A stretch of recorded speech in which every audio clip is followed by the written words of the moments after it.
राजाणी पुअकु कहिछि बंदनी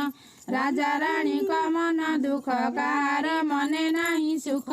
कुटुंब जागले ग्रामे ग्राम करती लोके अन्वेषण पुआ तो अच्छी बंदी साले कहीं पाइबे सत्य कले ए अंते बात ओसा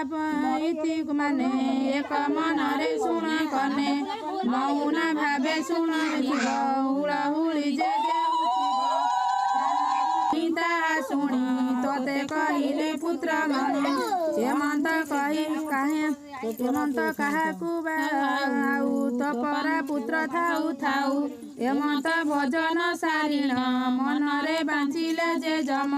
वीरसेनाकु न कटिला रजनी अद्र अछि होई अंधारे पथा नदी सई वीरसेनाकु धरि नगरे बांधिण चर्म दौड़ी रे।